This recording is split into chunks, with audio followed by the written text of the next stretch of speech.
Rusia tuding Israel gunakan invasi Ukraina sebagai pengalihan isu dari masalah Palestina. Dukung channel ini untuk berkembang lebih baik lagi, dan menyajikan informasi terbaru serta terpercaya.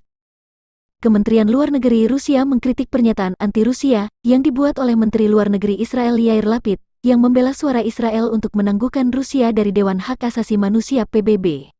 Kementerian Luar Negeri Rusia menyesalkan pernyataan Lapid yang dibuat setelah pemungutan suara pekan lalu, dan menuding negeri Zionis mengambil keuntungan dari situasi di Ukraina. Ada upaya yang disamarkan dengan buruk untuk mengambil keuntungan dari situasi di Ukraina untuk mengalihkan perhatian masyarakat internasional dari salah satu konflik tertua yang belum terselesaikan, konflik Palestina-Israel, kata Kementerian Luar Negeri Rusia dilansir dari Haaretz pada Sabtu, tanggal 16 April tahun 2022, mengutip kantor berita Rusia TASS. Pernyataan Menteri Luar Negeri Israel memicu penyesalan dan penolakan. Tambah pernyataan itu menyorot komentar agresif Lapid. Sebelumnya, Majelis Umum PBB memilih untuk menangguhkan Rusia dari Dewan Hak Asasi Manusia atas invasi ke Ukraina, setelah baru-baru ini melihat gambaran yang sangat mengerikan pasca Rusia mundur dari daerah-daerah utama di sekitar Kyiv.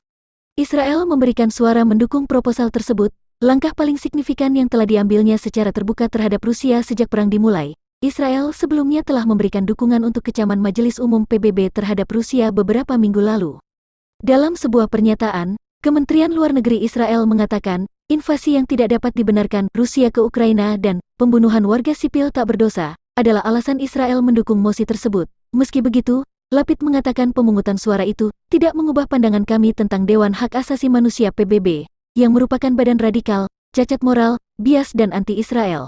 Resolusi untuk menangguhkan Rusia dari Badan Hak Tinggi PBB diperkenalkan oleh Amerika Serikat, Inggris, dan lainnya. Ada 93 suara setuju, 24 suara menolak dan 58 suara abstain.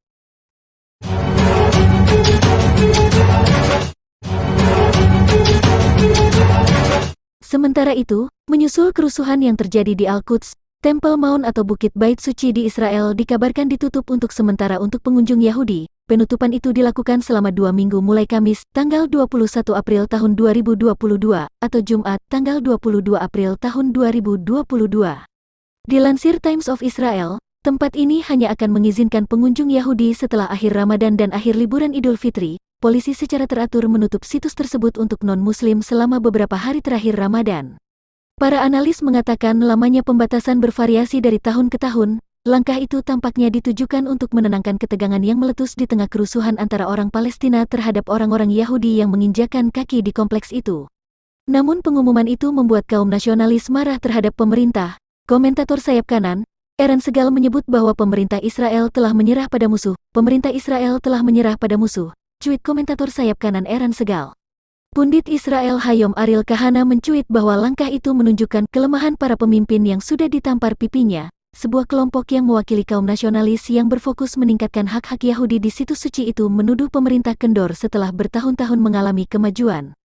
Mereka menyerukan kepada pemerintah untuk mempertimbangkan kembali keputusan tersebut, dan tetap mengizinkan kaum Yahudi mengunjungi Temple Mount. Kami menyerukan kepada pemerintah untuk mempertimbangkan kembali, menyingkirkan teror di Bukit Bait Suci. Kata kelompok itu, pemerintah harus mengizinkan orang-orang Yahudi untuk ke sana setiap hari, sepanjang hari, tambahnya.